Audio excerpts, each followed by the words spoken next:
Hi, we're back.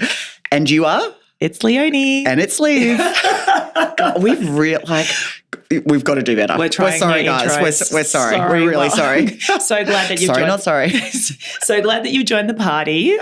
So today, it's actually interesting because we did a call out to our audience and we were like, okay, so what do you guys want to hear about? And the number one topic was, how the hell are you other people juggling it all, just like on the daily basis? Like, what are you guys doing? What's your routine like? And I was like, I thought it would be way more juicy, like, talk to us about, sex. And it's like, how are you juggling it all? Thank God you didn't all want to talk about that, because I don't really want to talk about that. I'm much happier talking about the mental load and other such boring topics. Glad you like it. Yes, absolutely. But firstly, as you know, I leave next week, people. How are you feeling? Yes. Are you overwhelmed? Are you excited? Are you all of the things in the lead up to so for those listening, I'm going for a trip to the US on my own without children and without my husband for, I believe, nearly 2 weeks. Like, it's almost a bit under 2 weeks. You deserve this time. I literally have not been away from my children for more than 2 nights in a row. And how are you feeling? So feeling good, feeling ready. I feel as though I'll be a bit nervous day off. Like, it's a big thing. No, I'm going to try not to. Okay. And I did tell you that my friend who had some extra points has upgraded me to business class. What a good friend to have. So I'm like, get me on that plane. Oh my goodness. Yeah, that plane's actually looking a whole lot more attractive than it was last week. Exactly. So yes. I'm like, I'm just going to be focused on the bubbles and getting to, and to those listening, I'm taking my microphone with me because I can't help myself. Of course. And I'll probably do a little bit of the Parenthood on tour, kind of a few F's about how I'm feeling, what's been happening in the States, because I feel people want to know stuff. Like often, I'm getting things in Instagram DMs and things like that. I'm like, why not take the mic and I hit think you up? all the listeners are very happy to hear that, and I look forward to seeing what content you create. Yes, well, some mini episodes.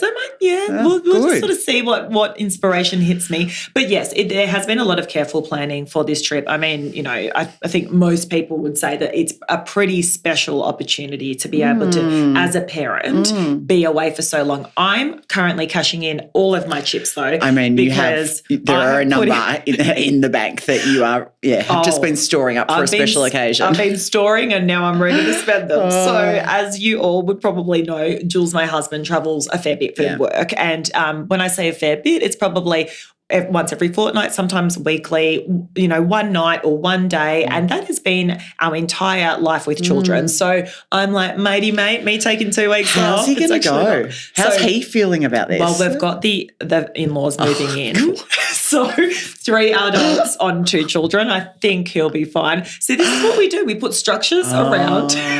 Wow. Because it is such a long time. And to be fair, if Jules was going for that long, I would similarly be like, I need structures in place to support me, because I can't sing, again, hat goes off to all the single parents, because I do not even know how you do it. But, very fortunate to be able to have that support in-house. In-house, well, that was all in-house. I don't know where that came from. Okay, we know what you mean. Yes. I'm interested to know, where do the boys think you're going? What have you told them? Do they know that you're going? So it's interesting. About a month ago, I was at a friend's house and they said, and we were talking about the topic, and I said, look, I don't know how soon to mention to the boys. I don't want them to freak out like, oh, mummy's leaving us. But then also I don't want to say nothing. And then it was funny because my friends, one of who's probably listening to this, actually says, don't make the mistake we made. So they went to Mexico for a trip, 8 nights, and they dropped their kids off at daycare. And they thought that the best approach would be just drop and run, and thinking that the kids would recalibrate, right? They're staying with grandparents. They're always with grandparents. It's not a big deal. And then anyway, they're at a beach club day 2, and her mum calls and the kids are wailing in the background. And she said, I just wanted to die, because she goes, the guilt, and then she goes, obviously it then impacts moving forward. So she thought, because her kids are little, like she was like, is it worth having the conversation? Is it not? And I was even thinking, maybe I also don't say much, right? Like I might make one comment and then I just, but before they know it, I'll be back. But she said, look, my advice is word them up. And she said, now moving forward, when they do travel away, without the children, she will say probably a week before, Mummy and Daddy on next Monday, we're going to do this.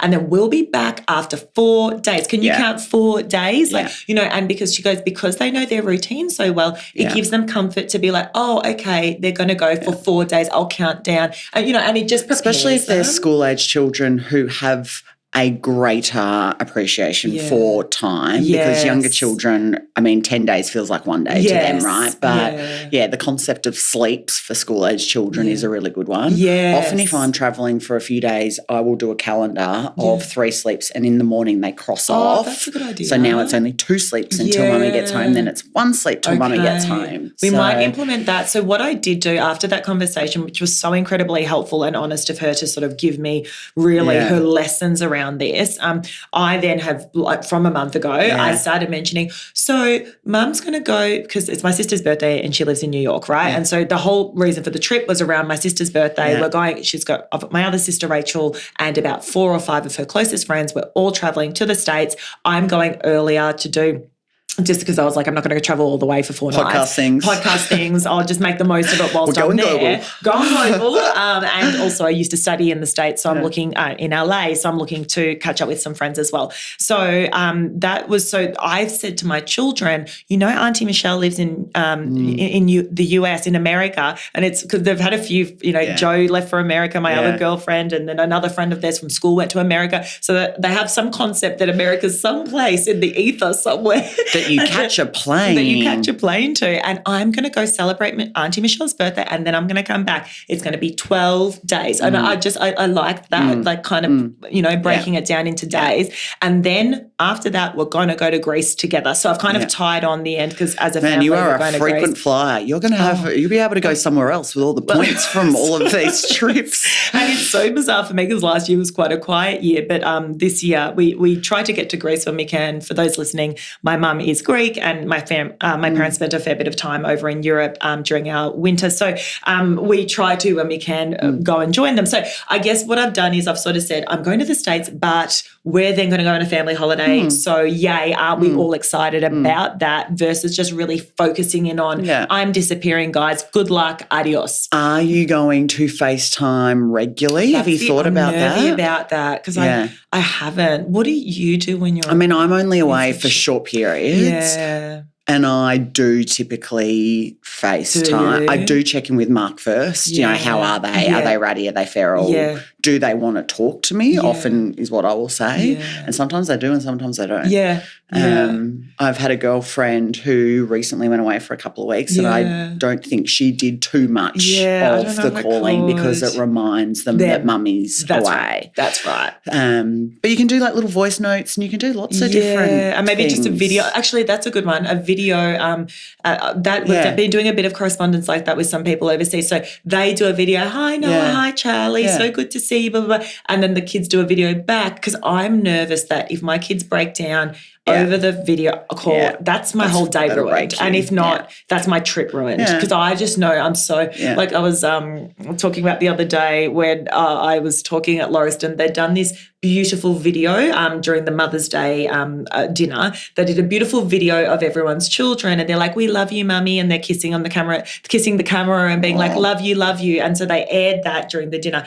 And I'm like, I don't even know these mums and I'm bawling my eyes out because I'm kind of like, oh my gosh, the children. And, it's just like anything so like cute. That gets me. Like I'm not a big crier, but if I see children showing a lot of emotion. Do you cry in the Qantas ad like I do? Like family, like reunions? Family reunions. It gets me every time. I feel the pain in my throat. We that don't lump even know in my throat. People live. But it's like music comes on and it's just too much. So that's what they had for the Lauriston thing. It was like Sky Full of Stars, the Coldplay. You're a sky. And then they, and then it's like mum's are special because, and I'm just like, nah, you got me.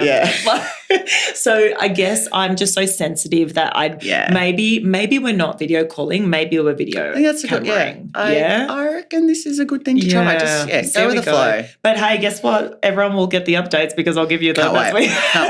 live as they happen. Bring it on. So look, today we thought we'd hone in a little bit on what the people want. What the people want. We're going to bring you the typical day in the life when it comes to us, and perhaps what we want to be doing differently. Like I don't know what. Okay, so you start. Where do you start when you wake up in the morning? What happens?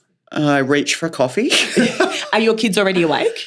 Harry has been sleeping in our bed. We are going through you've all heard me talk about Harry's sleep for the last 3 years of his life. He's just a terrible sleeper. Okay. And for the last 6 weeks, every single night he comes into our bed at around 1:23, I think is the time. On the dot.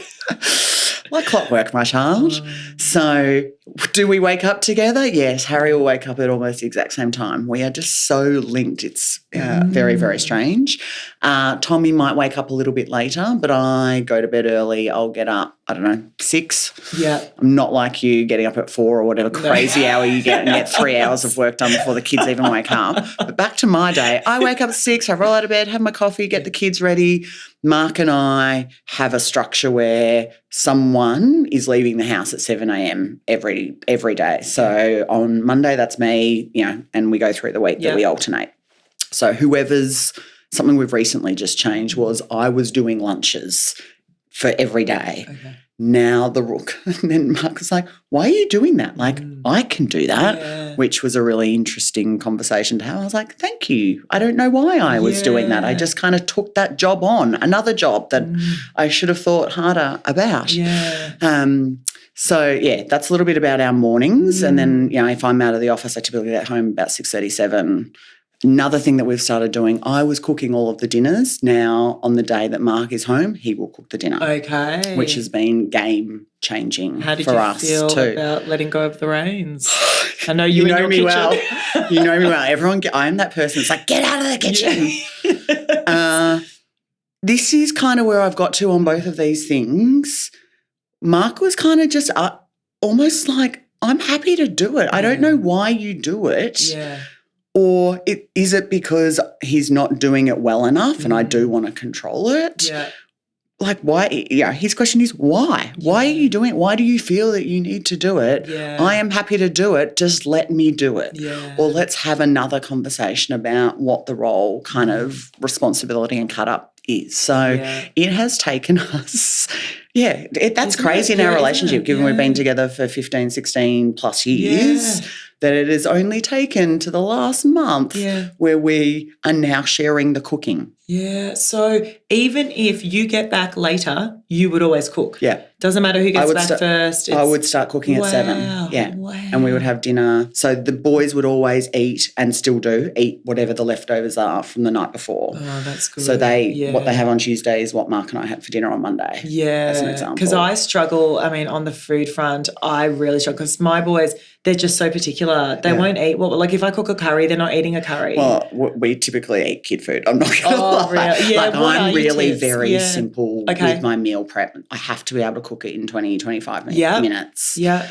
There are absolutely things that we cook that the kids will not have, but I just bulk prepare a whole heap of stuff. It's always in the freezer. I pull it out first thing in the morning if they're not having leftovers. Yeah. So what are your cooking? What are your go-tos? Because I need more ideas. For the kids? For your dinners. I need more ideas. For us? Yeah. We just have a lot of simple steak and veg or... Okay, and the kids will eat that? Yeah, they love steak. And they'll eat the veg? They won't eat veg, but they'll eat steak. Yeah, okay. The only veg that they'll eat is a carrot. Yes, I cannot get them to look at anything green. Even if there's parsley in a meal, they will just flat out say, yuck, disgusting, before they've even had a taste. Yeah. So, but if I'm thinking about meals that we all have... there's always a protein, some, chicken rissoles or Thai chicken patties. They quite like that. Yep. Spaghetti, obviously, family hair, meatballs, anything that you can kind of cut veggies up. Like I'm still blitzing a whole heap of stuff like they're 6 months old through, veggies through sauces, blitz. They can't see it done. That's how I get it in. That's how I get into them. Even into a red sauce so that it still just looks like bolognese a red sauce. A bolognese with a ton of veggies, blitz it. Because it looks like a red sauce. It tastes like bolognese that they like. That's a game changer. But all of the veggies are in there and hidden. I put spinach in there. I put mushrooms in there. The carrot, capsicum, celery, you name it. It's full. So Thermomix. And then blitz. Yeah. Or whatever. Shredder. Thermo, really any blitzer. Yeah. And just like it's mush. And then just cook it in with the red sauce and your mincemeat. Yeah. Okay, I've got to do that. Because I was saying to Jules the other day. Simples, mate. I'm learning lessons here. Mate, isn't that obvious? No, but literally I was saying to Jules the other day, I'm worried our kids are just not, and now Charlie's not even eating fruit. I'm like, your stomach's going to be a rock, mate. Like, we're all in it together. You talk to any mum, I think every mum right now is nodding going, thank God, I'm so worried that my kids are not getting any real nutrients. I started giving them those gummy things that were like vegetable ones because I have been really worried about it too. Yeah. And Mark and I were having the conversation before about at what point do we force them to sit at the table like our parents did, you cannot leave until the peas, the carrots, whatever else is on that plate is gone. I don't know why. Like, we don't do that. My kids will not. No. They will just laugh in my face. Anyway, I'm going off to work. Need more boundaries. We need to show them who's boss. Oh, but also who has the energy at the end of your day? You're like, I'm picking my battles already, mate. Like, I just need to get you kids in bed so I can breathe, read my Kindle and be civilized for 5.5 seconds, and I just don't have the energy for it. So I think you're right. And I respect to our parents where they made the energy for it. It was a different day back then, but I don't know many people who sit and force anymore. How are you doing lunches? So I feel we've spoken about, do you know what? What have you nailed? Because we're halfway through the year. What have you adjusted since our last time we spoke about school lunches? So look, I always thought lunches were pretty straightforward, but what I'm not comfortable with at the moment is how much money I'm spending at Woolies on the snacky items. Yeah. You're paying like $6 for a packet of shaves or, and literally I reckon in 1 week, Woolies, just for the snacks for the lunch boxes, were probably upwards of $30. Yeah, and that is just for a couple of biscuits and like some sultana. And so then I'm like, am I going to Costco, but who has the effort and time? Am I going to do Catch, but then like who has I haven't prioritized that. So I'm just going to make, on Sunday, am I going to spend all day cooking and baking zucchini slice for little Jimmy? So my go-to are the sandwiches that we have on rotate. So it's like just the sandwich, like the cheese and the Vegemite and the ham or whatever it looks like on the day.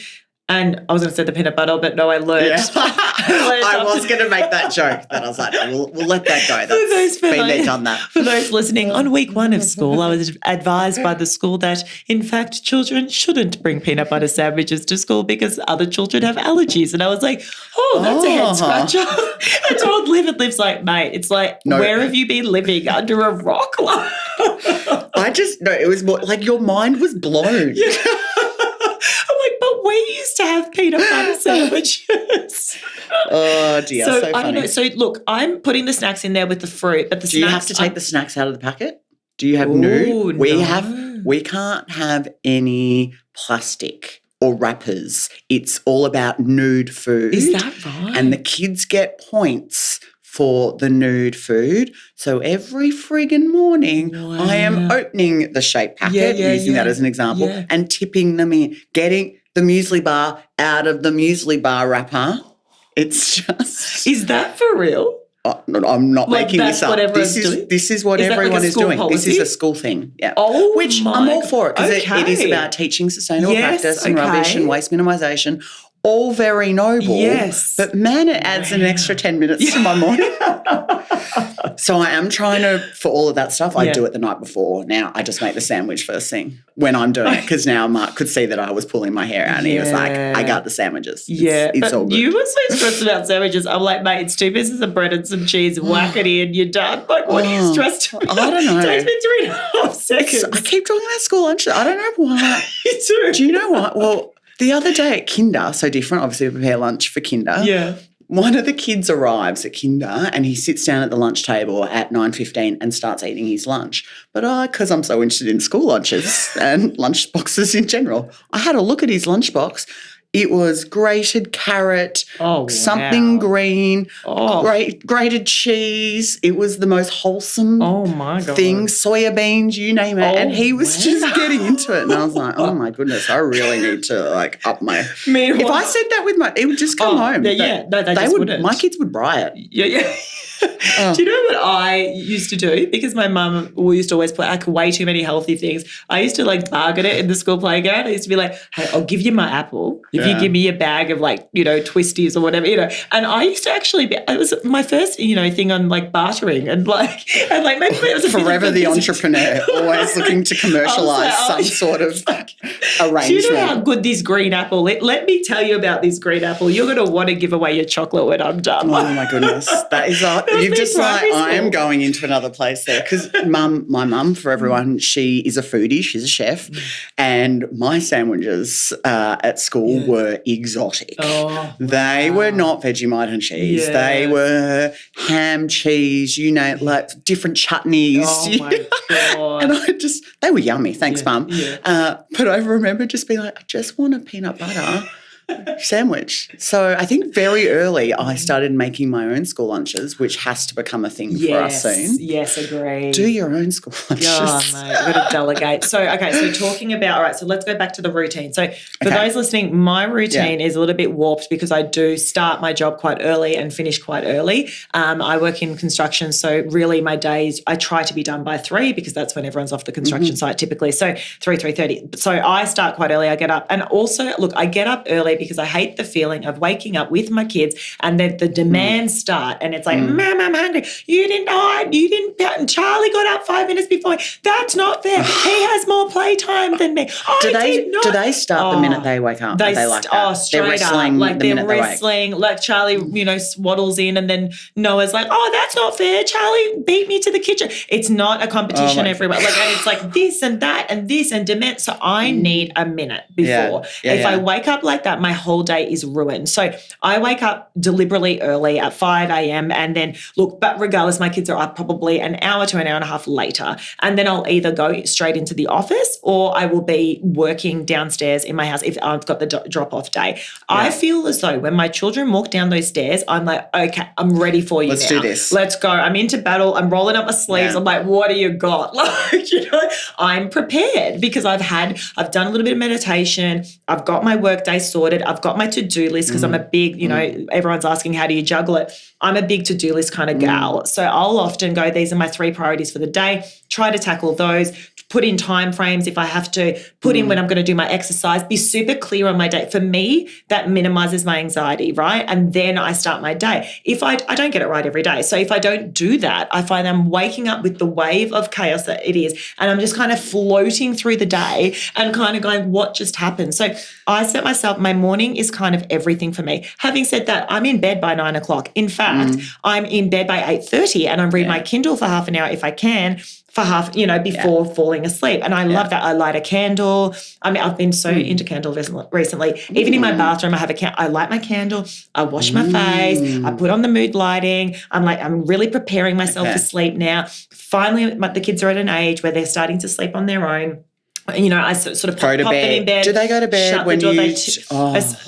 Touch wood, typically, on a good day, yes. And so I'm shutting the door and there's less back and forth as there used to be. Mind you, my youngest is 6 months older than your youngest, so different. It's amazing even in 6 months what things can look like, so what to look forward to. But basically, those evenings, the top and tail of my day really needs to be set in stone in order for me to feel like I've got this under control. And then really I'll go off to work, do the drop-off if that's the day that it's agreed. More recently I said to Jules, I'm sorry, you're going to have to do an extra day of drop-off. I was doing 3 days of drop-off. He was doing 2. I was doing all the pickups, just naturally that made sense. But I said, you're going to have to give me another morning. I just can't. We had that hard conversation and we got it over the line. Come on, Leonie. Yes, won that battle. So, and I guess I mentioned that as an example because, I was speaking more recently to a group of mums and they were sort of saying it does feel like a lot and sometimes we are resentful that there's so much inequality. And one of the things I always sort of recommend is,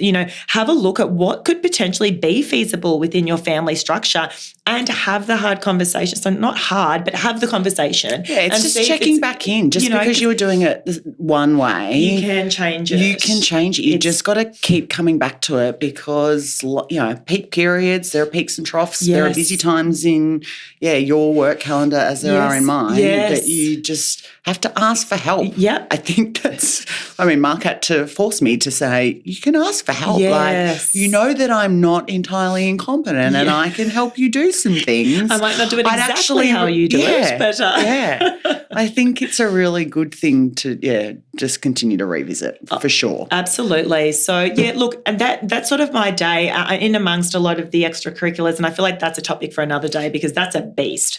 Extracurriculars, are we doing it? Are we not? What are we doing? What's the expectation? So that's a topic for another day. Okay, but let's do that. Outside of school ends, and in my case, we do a few extracurriculars. The one thing I'm really struggling with, and I've kind of just gotten to a point of I maybe just have to be okay with this at this point, is the fact that I'm not fitting in nearly as much of the exercise and things as I would like. I feel like we always go back to this, right? We start our year, we're like, yes, we're ready to do running. it. I love running. And now, then the year kicks off, and what I've realised is there's just going to be busy periods, and that's okay as long as you're not a basket case. Repeat after me. We're doing the best we can. As long as you don't feel so mentally all over the place that you need it so desperately. And in that case, you'll probably make time for it.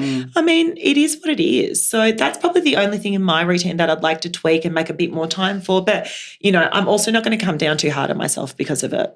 Yeah, I think we've spoken about this before. It's so hard to have it all and do it. Yes. Well, we said before, have we got it all together? Absolutely not. And there are some days that are so chaotic. Oh, yeah. And you just feel like you have failed on every single front. Yeah. But it's those days that you have to be the kindest to yourself and say that favourite statement of mine, which I say to myself driving to work on a number of occasions, I'm doing the best I can. Yes. And the fact that I'm arriving at work 45 minutes after when I wanted to get to work, that's just what it is today. Yeah. And rather than letting that derail the whole day, it's just going back to basics and reset, restart, get on with it. Yeah, 100%. Do you do anything to ground you? Like, is it when you move your body that grounds you? What is it that you do you think, to help? Probably just scroll through my Instagram. Instagram is quite soothing and it really helps me with my mental health. I just try and find something that's a bit escapist. Yeah. Like whether that's some really trashy TV, I really try to use my commute home. Yes. To just really park the day. Yeah. I'm a really emotional person. You're all learning that. I wear my heart on my sleeve. I find it really hard to turn off emotion. If I've had a really stressful, difficult day, Mark and the boys typically feel that the minute I walk through the door. In fact, Mark, it's something that he spoke to me about recently about me needing to really focus on that now because, and I appreciate, would never want them to feel the stress of my day when I come home. So that's what I'm doing at the moment, my focus, to make sure that, I listen to some great music or just to try and or a podcast or just something just to get you out of to get me out of work so that I can be present with the kids and happy and they don't know what's going on in my life outside of just I've got to switch into mum mode a lot quicker. Yeah. I think I've spoken about this before too, that I'm terrible at getting home, doing a quick dinner, giving them a bit of a cuddle and then going straight back to the office and, my little home office and starting to work. So that's got to stop. Yeah, it's such to be present. It's such an important one, isn't it? And where I was doing my exercise was typically just before school pickup for that exact reason, because I wanted to feel somewhat fresh and ready for them when, and to be able to, transition in the best way possible. To your planning, theme of doing exercise, it's just scheduling. It's scheduling. It's planning. It's being organised and it's committing to making sure that it happens more often than not. It's not always going to go to plan, but I think that's the lesson that I certainly always hear from you and need to do more of set the intention, get it done. Get it done. And know what, manages your mental health particularly so that you're the best parent you can possibly be, when you've had a pretty hard day. Yeah, absolutely. Maybe I'll just be running the streets of New York, bypassing the hundreds of people that are walking towards me, trying to get my exercise in. I don't know what it's going to look like. Maybe Central Park. I'll do some runs in Central Park or something. But I have to try to get back on that train because it's just getting the repetition down and set the intention. And you'll get it done. Well, I shall report back when I'm back from the overseas. Have the best holiday. See you then. Thank you. Bye.